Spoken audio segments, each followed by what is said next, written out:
Örgü mü dediniz kanalımdan dünyadaki tüm dostlarıma selamlar, sevgiler, saygılar. Örgü mü dediniz kanalıma hepiniz hoş geldiniz. Bu videomda file işi altıgen parçalardan, motiflerden oluşan bu güzel işlemeli hırka yapımını sizlere anlatmak ve paylaşmak istiyorum. Umarım sever ve beğenirsiniz arkadaşlarım. Beğeni ve yorumlarınızı videomun alt kısmında yapabilir. Ayrıca paylaşımda bulunarak daha çok kişilere ulaşımını sağlayabilirsiniz arkadaşlar. Evet, şimdi gelin bu güzelliği hep birlikte örelim arkadaşlarım. Hırkamı yaparken kullanmış olduğum ipim arkadaşlarım Alize Diva'nın şöyle numarasını da söyleyeyim 60, siyah gerçi, dilediğiniz renk ile yapabilirsiniz. Tığım ise şöyle 2,20 milim oldu. Şu şekilde önce bir halka yapıyorum arkadaşlar. Şöyle. Sonra içerisine giriş yapıyorum. Ve buraya bir tane zincirle sabitliyorum. Şu şekilde. Sonra bir miktar yükseliyorum. Ve şu şekilde arkadan alıyorum. Öne doğru çektim ipi ve birleştiriyorum. Şimdi bundan sonra 2 tane zincir çekiyorum. 1, 2. Sonra üzerine bir alıyorum.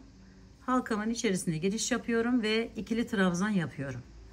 1, 2 zincir, tekrar bir tane daha, toplam 6 tane bu şekilde yer yapıyoruz. 1, 2 zincir, altıgen olduğu için 1, 2 zincir, şöyle 2, 4, 5, 2 zincir çektim ve birleştiriyorum. Şöyle iyice sıkılaştırıyorum. Şimdi arkadaşlarım bakın, 1, 2, 3, 4, 5, 6 taneyi tamamladıktan sonra yine 2 zincir çekiyorum. Geliyorum şu ilkinin hemen şöyle üst köşesinden giriş yapıyorum. Ve buraya sabitliyorum. Sonra bu ipimi de şöyle alıyorum. Şu şekilde arkadan yine ilkini aldım. Bu ipimi de yok etmek için bu şekilde tutuyorum. Sonra 2 zincir çekiyorum. Tekrar üzerine alıp aynı yerin içerisine bu ikili trabzanın üzerine hemen bir tane daha ikili trabzan yapıyorum. Şu şekilde. Bakın. Şimdi 2 zincir çekiyorum. Tekrar üzerine bir aldım. Her bir ikili trabzanımın, şu alttaki ikili trabzanımın üstünden şöyle girişimi yapıyorum. Ve bir tane ikili trabzan, 1, 2 zincir, tekrar bir tane daha, 3 tane buralara ikili trabzan yapıyorum. Aralarında 2 tane zincir çekerek. Şöyle. Köşemin birisi burası. Buraya 2 tane yaptım. Buraya ortadan devam edecek. Birleşim yerleri, geçiş yerleri de belli olmayacak. Şöyle 3 tane yaptım buna. Şimdi 2 zincir çekiyorum araya.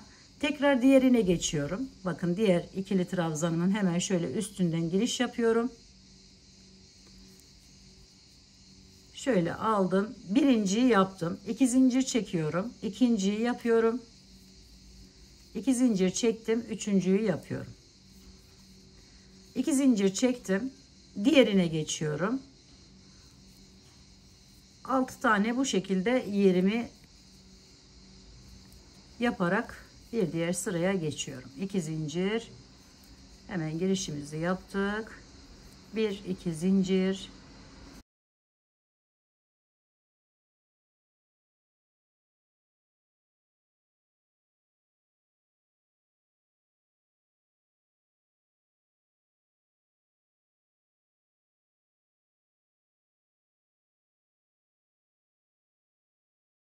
Burası bizim koltuk altına gelecek yerimiz arkadaşlarım. 2 zincirimi çekiyorum. Bakın buraya 2 tane yapmıştım. Üzerine bir aldım. Hemen aynı dibinden giriş yapıyorum. Şöyle çekiyorum. Ve buraya bir tane ikili trabzan yapıyorum. Üçüncüyü de bu şekilde yapmış oldum. Bakın şöyle 1, 2, 3, 4, 5. Bu da 6. köşemiz oldu. 2 zincirimizi çektik. Şu ortada yükselerek çıktığımız ikili trabzanımızın üzerinden giriş yapıyoruz. Şöyle. Şu şekilde. Sonra tekrar yükseliyoruz. Şu şekilde aldım. Bir tane buraya yine ikili trabzan yapıyorum arkadaşlar. Aynı şekilde şöyle aldım. 1 2 3 zincir çekim buraya, üzerine bir aldım. Yine bunun üzerine, yani bu hemen ilk aldığımız yere, çıkış yaptığımız yere giriş yaparak bir tane daha ikili trabzan yapıyorum. Şöyle bir görüntü arkadaşlar. Sonra iki zincir çektim. Üzerine bir aldım. Hemen yandaki duran şu ikili trabzanımın üzerinden giriş yapıyorum ve ikili trabzan yapıyorum. Bu şekilde. Sonra iki zincir buraya geçiyoruz bakın. Bu kenardakine bir tane, ortadakilerin üzerine 3 tane ikili trabzan yapıyoruz. Aralarında ikişer zincir yaparak. Bakın birinciyi yaptım. 1 2 zincir çektim. İkinciyi yapıyorum. 1 2 zincir, üçüncüyü yapıyorum. Şöyle. Şimdi iki zincir çekiyorum. Önce bu kenardakine bir tane ikili trabzan, bu şekilde 1 2 zincir, kafeslerimizi bu şekilde oluşturuyoruz arkadaşlar. Şöyle 2 zincir, buraya ortada köşem olduğu için 3 tane yapıyorum. 1 2 zincir çektim. 2 1 2 zincir çektim. 3. Evet, şimdi 2 zincir, yine buradan giriş yapıyoruz ve bir tane yaptık. 2 zincir, diğerine geçtik. Bu şekilde. Şimdi 2 zincir çektik. Ortadakinin üzerine 3 tane yapıyoruz. 2 zincir, bir tane daha. 2 zincir, bir tane daha. 2 zincir çektik. Devam ediyoruz bu şekilde.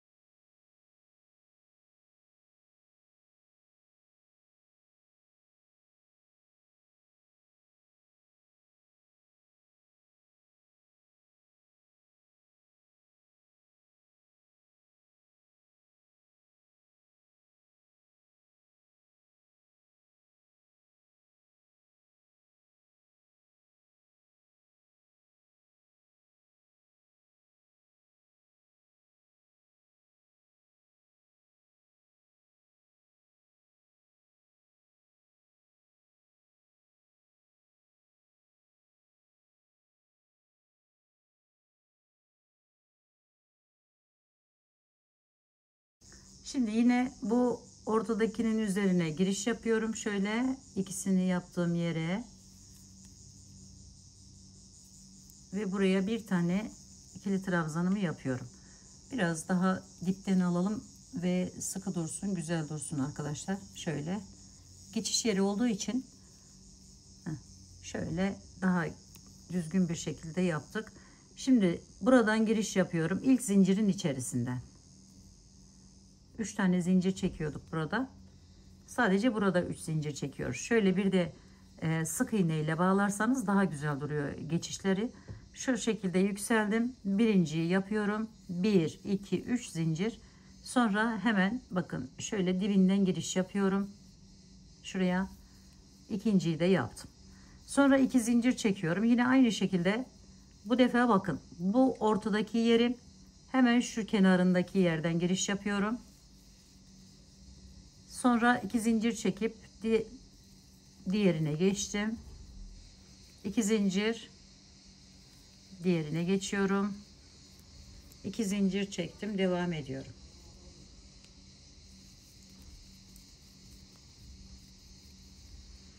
Şimdi bakın bu 3 tanenin ortasındakine yine 3 tane aralarında 2 zincirli ikili trabzanlarımızı yapıyoruz. 2 zincir, devam ediyorum. Şimdi buraya geçtim.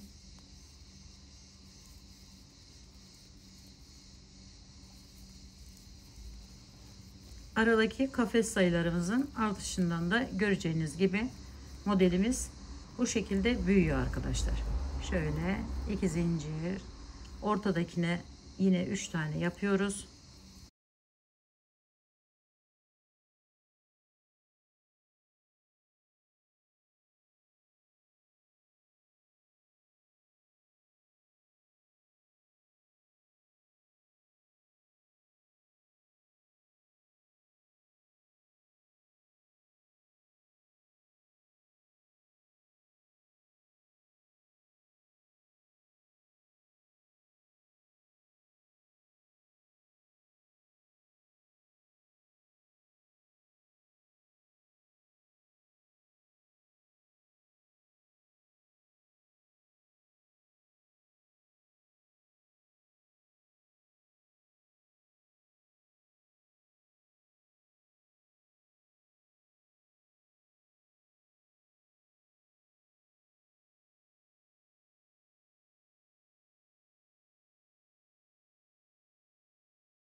Ve bakın bir diğer sıraya geçtim. Bu şekilde büyüyor arkadaşlar. Bu sırayı da birlikte yapalım. Hemen yandan giriş yaparak kafeslerimizin üzerine ikili trabzanlarla ve iki zincirlerle yine kafes yapıyoruz.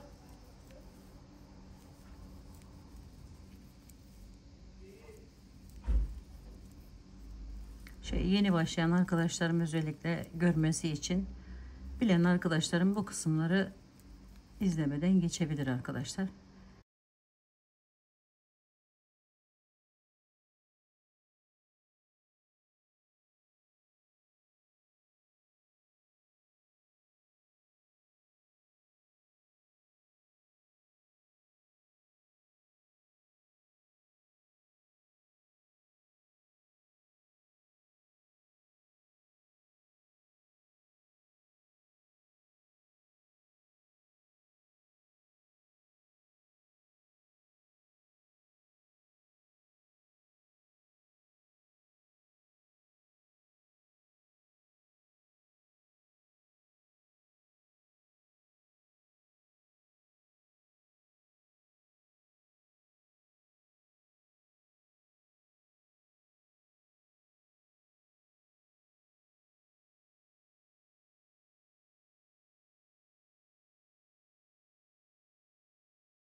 Evet arkadaşlarım, şimdi bakın bu şekilde devam ediyoruz. Ben diğer parçamı toplam şöyle buradan başlayarak saydım ve toplam 30 sıra arkadaşlarım. Şöyle göstereyim. Bakın şu ilkinden başladım. Şu ilk yerden şöyle 1 2 3 4 5 devam ettim ve bu parçayı büyüttüm.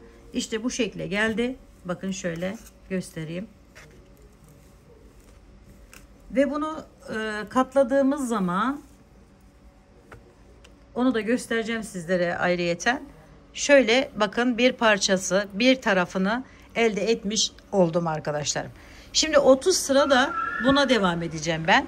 Bu yaptığım hırka 40 bedenden 46 bedene kadar rahatlıkla kullanabilir arkadaşlar. Bakın şöyle oluyor.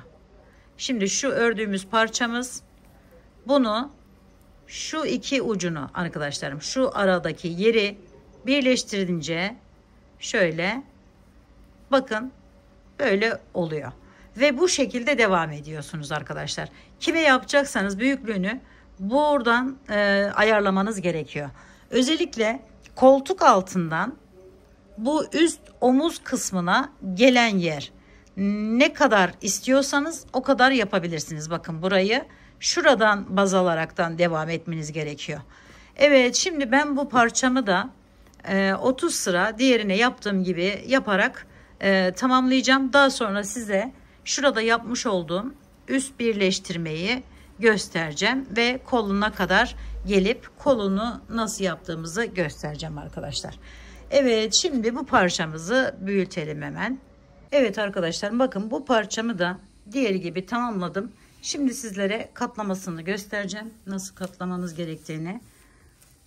Şurası arkaya ekleyeceğim şimdi. Şöyle arkadaşlar, bakın bir iki kenarı şöyle ucundan tutuyoruz. Şu şekilde katlıyoruz. Sonra şöyle yaptığınız zaman bakın şöyle hemen bir yeri bu şekilde yapmış oluyoruz. Bakın bir yarısı. Burası kollar, kolu, arkası, önü şöyle tamamlamış oluyoruz. Şimdi bunu eklemesini ben sizlere göstereceğim. Buradan arkadaşlarım, burada kaldık. Bakın böyle çevirdiğiniz zaman da burası yan tarafı oluyor. Önü buraya olacak. Şimdi burayı arka tarafa diğer parçamızı ekleyeceğiz. Şöyle tuttum. Bu en son 29. sıra yaptım. 30. sıradayız şu anda. Diğer parçamı alıyorum bakın. Şöyle koydum. Şimdi burada kalmıştım. Şöyle çıkartayım. Şimdi arkadaşlar yine aynı modeli devam ettiriyorum. Burada yükseliyorum biraz. Şöyle aldım, bir tane ikili trabzanımı yaptım. Bu parçamın, tamamlanmış olan parçamın ön ya da arka kısmını şöyle, yanlışlık olmasın. Evet, şurası alıyorum. Bakın şimdi tam ortadakinin üzerine geliyorum. Buradan bağlıyorum bu şekilde. Sonra 2 zincir çekiyorum. Üzerine bir alıyorum. Yanındaki yere geçiyorum. Buradan hemen bu üçlünün buradan giriş yapıyorum. Buraya 2 zincir çektikten sonra burada bir tane yine aynı şekilde, yani 2 tane ikili trabzan yapmış oluyorum. Çeviriyorum. Bakın diğerinin, bu üçlünün hemen burasındakine ekledim. 2 zincir çektim. Üzerine bir aldım. Bir tane buradan giriş yaparak ikili trabzanımı yapıyorum. Hemen üstte onun karşılık gelen yerinden giriş yapıyorum ve oraya bağlıyorum. 1-2 zincir çekiyorum. Üzerine bir aldım. Yine bu köşedeki artırımımızı yapmamız gerekiyor. Yoksa sayımız tutmaz arkadaşlar. Şöyle bir tane buraya yaptıktan sonra ikili trabzanı buradan giriş yapıyoruz ve bağlıyoruz. 1-2, sonra devam ediyoruz. Bunu aşağıya kadar bu şekilde birbirine ekliyoruz arkadaşlar. Buradan giriş yaptık, aldık. 1-2, burada atlamışız bir tane. Onları gözden kaçırmayın arkadaşlarım. Şöyle hemen karşılık gelen yerine eklememizi yaparak devam ediyoruz.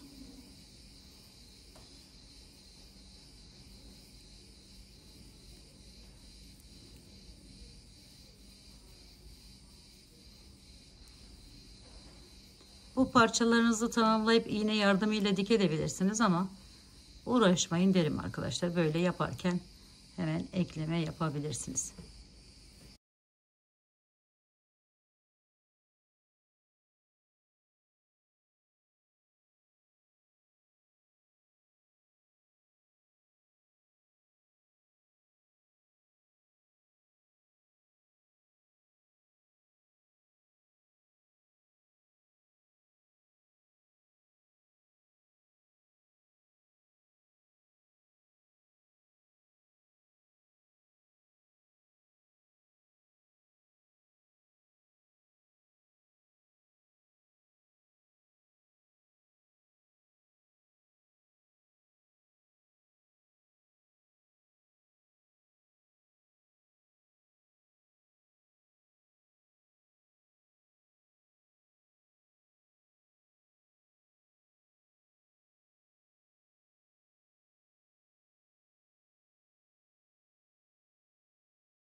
Evet, bakın şu şekilde bir görünüme sahip oluyor arkadaşlar.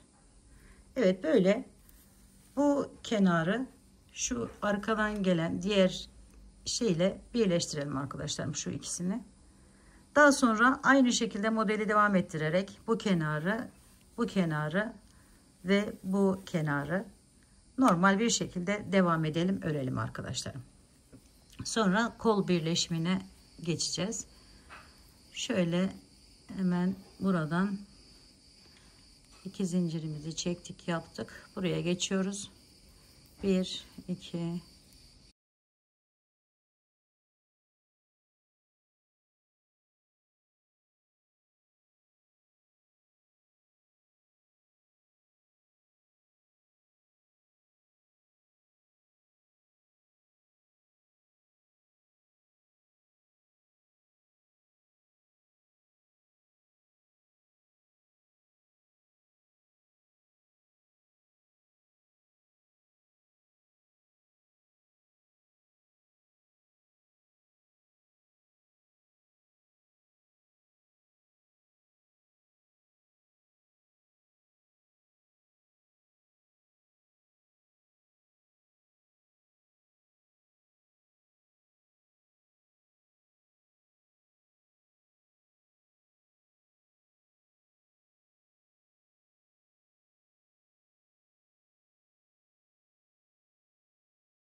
Evet arkadaşlar, bakın eklememi yaparak sona geldim.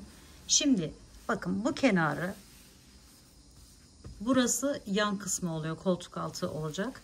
Burası ön kısmı olacak. Bu kenar birinci, ikinci, üçüncü kenarları örerek geleceğiz. Hatta dördüncü kenarı da öreceğiz arkadaşlar. Şöyle şey yapalım. Tam olarak görünsün. Bakın şimdi parçamızı buraya ekledik. Şöyle önünü çevireyim size.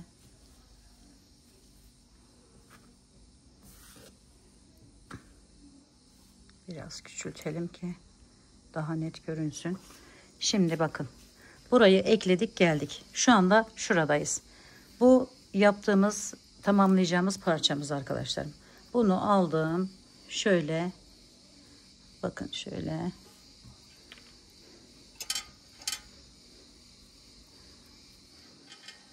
yaptım. Şu şekilde yakasından zaten biraz bırakacağız arkadaşlar, aynı oranda. Şimdi şu kolu, bakın kol oluştu. Hemen şuradan iyice anlayın diye şurayı ekleyeceğim. Şöyle tutunduracağım. Sonra bir de şuradan tutunalım.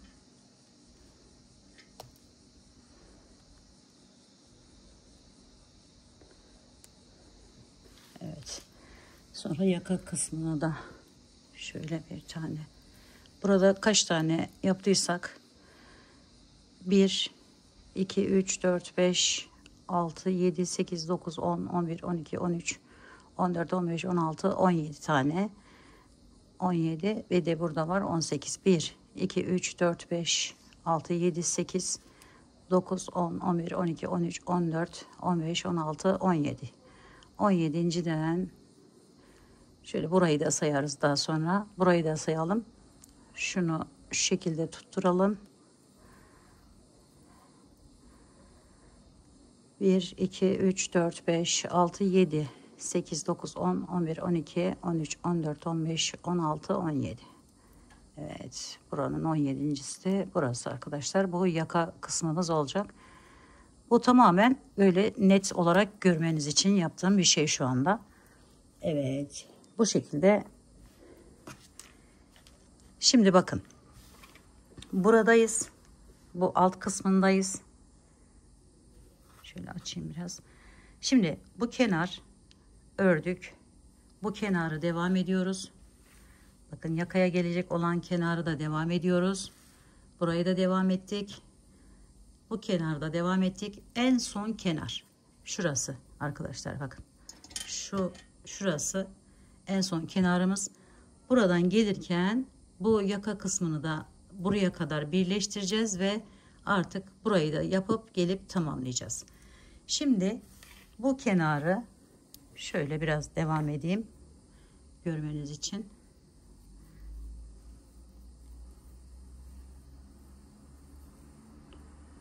Modelimi normal bir şekilde devam ettiriyorum. Bakın üçüncüyü yaptım. Şimdi 1-2 zincir çektim. Hemen yandaki yerden giriş yapıyorum ve oraya ikili trabzanımı yapıyorum.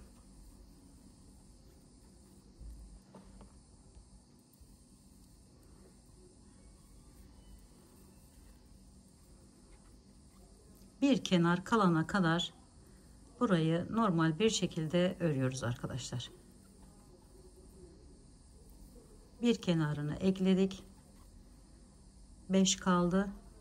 4 kenarı daha bu şekilde normal modelimizi, yani kutucuklarımızı devam ettiriyoruz.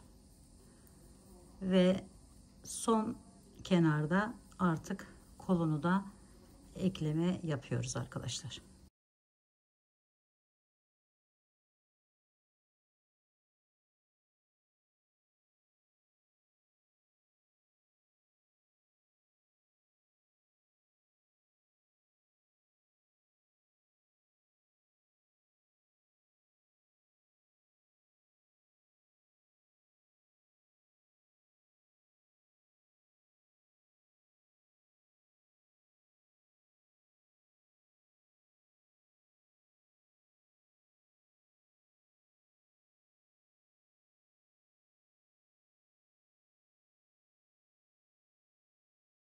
Evet, bu kenarı da 4 kenarı örelim ve kol kısmına geldiğinde tekrar orayı da göstereyim arkadaşlarım sizlere nasıl yapılacağını. Gerçi arkasıyla aynı şekilde birleştirerek devam etmemiz gerekiyor. Burayı bu şekilde tamamlayalım. Evet arkadaşlarım, bakın şimdi buraları örerek geldim. Koldaki kenarımı da ördüm. Şimdi geri dönüşe geçtim. Artık birleştireceğim bu kol kısmını da. Şöyle şuradan yine modelimi normal bir şekilde devam ettiriyorum. Şunu çıkartalım artık.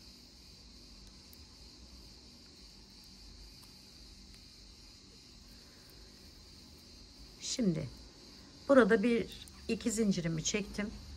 Buraya geldim. Yine 1-2 zincirimi çektim. Ortadakinin üzerine giriş yapıyorum. Birinciyi normal bir şekilde yaptım. 2 zincir çektim. Üzerine bir aldım. Tekrar ortaya bir tane daha yapıyorum. Buranın ortasındakiyle, yani şununla birleştiriyorum. Şöyle aldım, çektim. 1-2 zincir çektim. Üzerine bir aldım. Hemen aynı yere üçüncüyü yapıyorum. Sonra geliyorum, bunun üçüncüsüyle birleştiriyorum.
Evet arkadaşlarım, bakın bu şekilde ekleyerek burada 17 kalana kadar ekleme işlemine devam ediyoruz. Sonra normal bir şekilde bu ortaya gelene kadar devam edip artık bu kısmını da tamamlamış oluyoruz.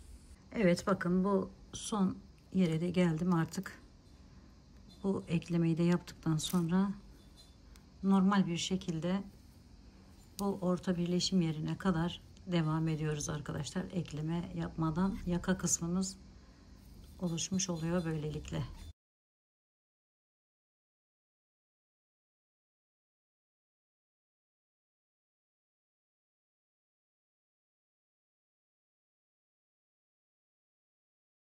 Evet, burayı tamamladım arkadaşlar. Şöyle sıkılaştırarak kestim.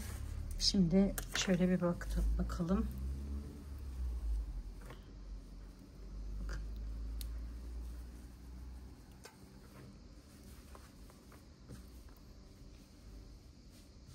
Evet, bakın şöyle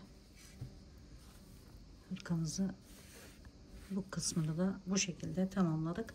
Şimdi arkadaşlar uzunluğunu dilediğiniz uzunlukta yapabilirsiniz. Şöyle bakın, şöyle oldu. Biraz kısa. Daha da uzatmak istiyorum ben bunu. Şöyle hemen şu önünden, ortasından giriş yapıyorum.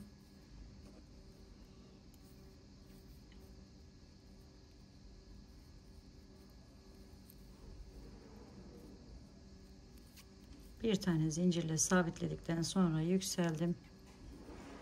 1 2 3 tane zincir çektim. Bu defa normal bir şekilde devam edeceğim için hemen bakın ortadan giriş yaptık. Hemen yanındaki yerden giriş yapıyoruz. 2 zincir de çekebilirsiniz. Şöyle köşe hani düzgün dursun diye o şekilde yaptım. 2 zincir arada. Sonra diğerine 1 2 şöyle alalım ve ikili trabzanlarımıza aralarında 2 zincir yaparak kafeslerimizi oluşturalım. Dilediğiniz boya geldiğinde artık burayı da bitirebilirsiniz arkadaşlar.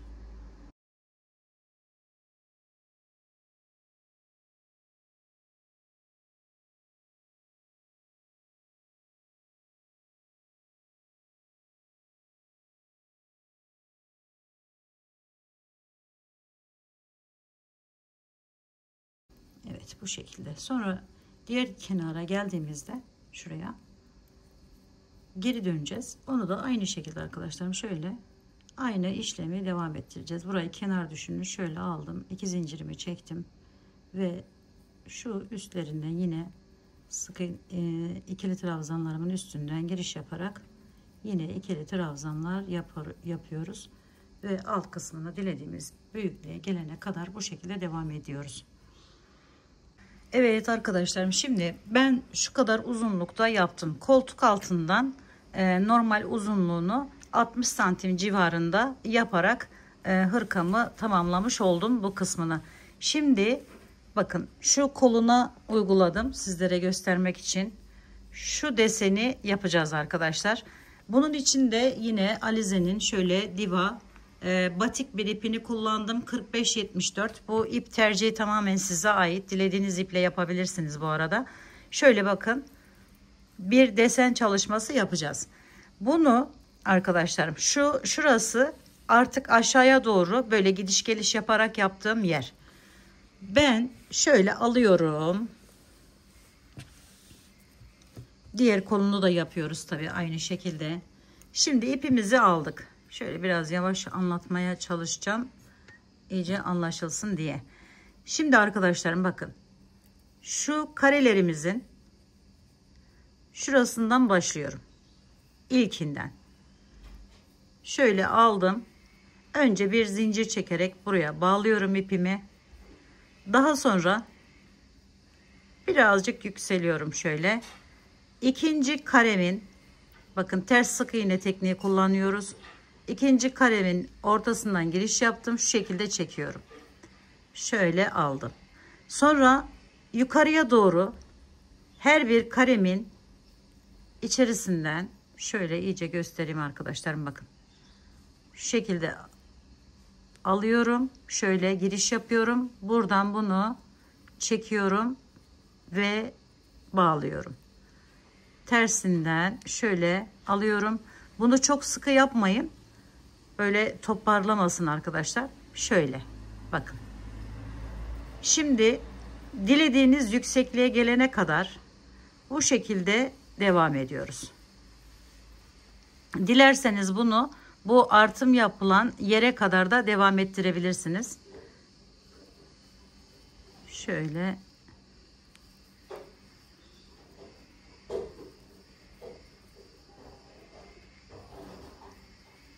şu şekilde çıkıyorum bakın. Kollarındakiyle orantılı olsun. O kadar devam edelim. En uzununun karesini sayayım hemen. 1, 2, 3, 4, 5, 6, 7, 8, 9, 10, 11, 12, 13, 14, 15, 16, 17, 18, 19, 20, 21, 22, 23, 24, 25. Evet, 25 kare yukarıya doğru ilerliyorum önce. Şuradan da sayabiliriz. Bakın 1, 2, 3, 4, 5, 6, 7, 8, 9, 10, 11, 12. yapmışız. 12, 13, 14, 15, 16, 17, 18, 19, 20, 21, 22,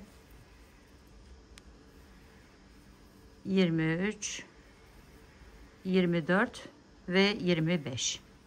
Zaten buraya da bakın şöyle biraz kalmış oldu. Şimdi buradan arkadaşlarım bunu yaptıktan sonra bakın şöyle geri çeviriyorum şu şekilde ve bakın şurası 25.'nin hemen bir yanı arkadaşlar. Oradan giriş yapıyorum şu şekilde. Yine çektim ve bağlıyorum. Sonra yine çeviriyorum bunu şu şekilde.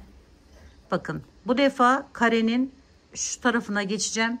Şuradan giriş yapıyorum ve şu şekilde alıyorum ve çekiyorum. Şimdi tekrar aşağıya doğru hiçbir kareyi atlamadan bakın şöyle iyice göstereyim anlaşılsın tam olarak. Bakın aşağıya doğru gidiyorum. Şöyle aldım ve yapıyorum. Sonra devam ediyorum. Şöyle büktüğünüz zaman zaten arkadaşlarım bakın hemen belli oluyor yerimiz.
Şöyle bakın aldım.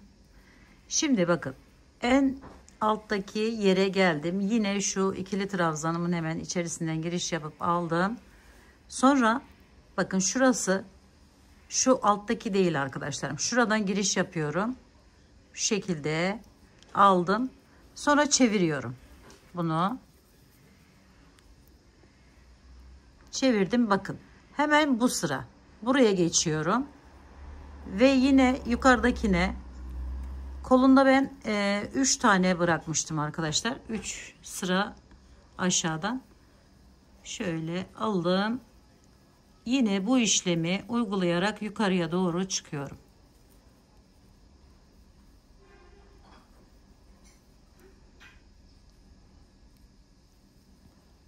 kare, yani bu ilk yaptığımız yerin yanına kadar değil, böyle 2-3 kare aşağısına gelene kadar yine bu işlemi devam ettiriyoruz.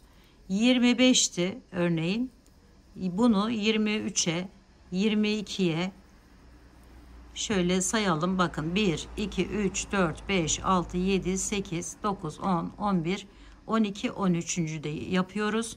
13 14 15 16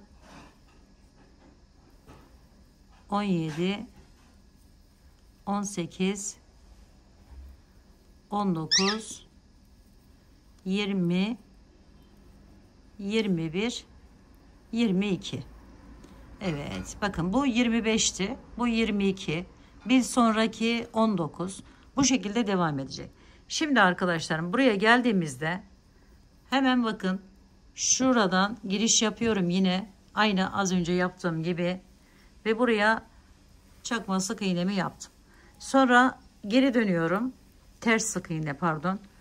Şimdi geri dönüyorum, aynı alttaki buradan başlayarak alta kadar iniyorum.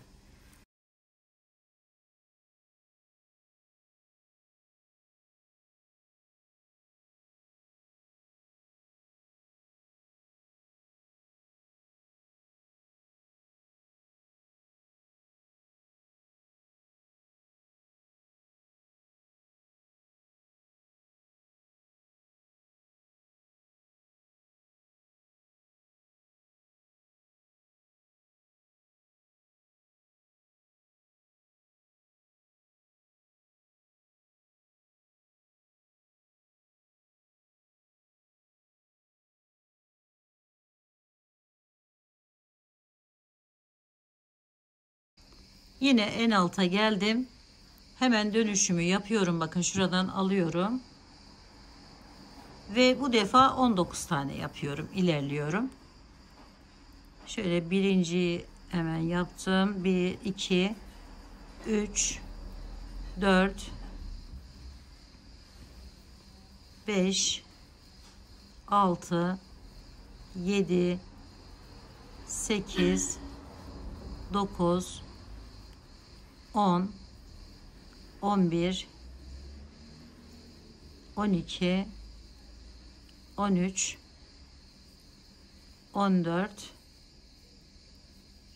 15, 16, 17, 18 ve 19. Geri dönüyorum hemen. Yine buradan aldım. Şöyle çeviriyorum. Aşağıya doğru devam ediyorum.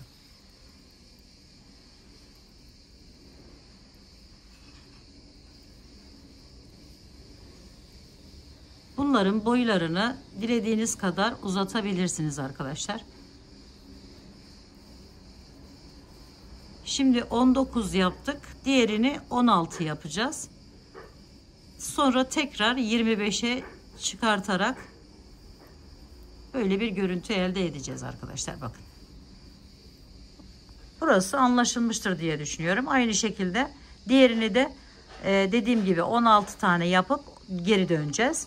Ve sonrasındakini yine 25 tane kareye bu şekilde uygulayacağız. Ve şöyle bir basamak basamak görüntü elde etmiş olacağız arkadaşlarım. Bu aradaki bunları 3 yapabilirsiniz. 4 sıra inebilirsiniz. 5 sıra inebilirsiniz. Yani şu görüntü şöyle daha farklı ve değişik dursun diye bakın. Şöyle bir görüntü elde ediyoruz tamamladıktan sonra. Yapılışı bu şekilde. Bunların dediğim gibi bu boylarına ben 25 yaptım mesela. Siz daha büyük 30'a çıkartabilirsiniz. Bu aradaki yerleri ben 3 bıraktım. Siz 4-5 de bırakıp daha değişik, daha farklı desenler elde edebilirsiniz arkadaşlarım. Bu tarafa bakın, batik ip olduğu için bu şekilde bir renk, bu tarafı da bu şekilde bir renk olmuş oluyor. Evet, bu batik ip değil de tek renk ip de yapabilirsiniz, kullanabilirsiniz. Şimdi bunu bütün bu etek kısmına, yani alt kısmına uyguluyorum arkadaşlarım. Ve daha sonra diğer kolunu da tamamlayacağım. Ve tekrardan göstermek istiyorum size. Bir de ucuna şu şekilde yer yapacağız. Orayı da tekrar göstereceğim. Onu bütün etrafını çevireceğiz arkadaşlar o şekilde. Şöyle burayı artık tamamlayalım. Anlaşılmıştır diye ümit ediyorum arkadaşlar. Şöyle ters sık iğne tekniğini kullanarak bu şekilde şekiller elde edebiliyoruz. Arkadaşlarım şimdi ben kolunun en uzununu 25 yapmıştım. Az önce de size gösterdim. Saydık da birlikte. Ancak bu çok büyük ve kaba geldi. O yüzden ben şu kare sayısını burada 15'e düşürdüm arkadaşlar. 15, 12, burası 9 ve 7. Bu şekilde yaptım. Yine aynı bu etek ucunda uyguladığımız işlemi buraya uyguladım arkadaşlarım. Her iki koluna da diğer kolunu yapmıştım ama söktüm onu. Şöyle göstereyim. Böyle daha zarif, daha kibar görünmesi için yapmış olduğum bir işlem olmuş oldu. Evet, bakın buhar ütüsünü de yaptım. Bir de kenarlarını arkadaşlarım şöyle bakın ikili trabzanla yaptım. Sonra üzerine aynı renk iple tekrar burada yaptığımız ters sık iğne tekniğini kullanarak şöyle bütün etrafını çevirdim bakın. Şöyle orayı da göstereyim iyice net olarak anlaşılsın. Bakın yakasından her yeri bu şekilde çevirdim bakın. Yani bir sıra sık iğne ikili trabzan yapıyoruz. Bu boşluklara da dolgu yapıyoruz bir tane. Bir tane bunun üzerine bu şekilde yaptım ve kenarını da ters sık iğne tekniğiyle bir sıra çevirdim. Ve bir buhar ütüsü. Şöyle iyice göstereyim.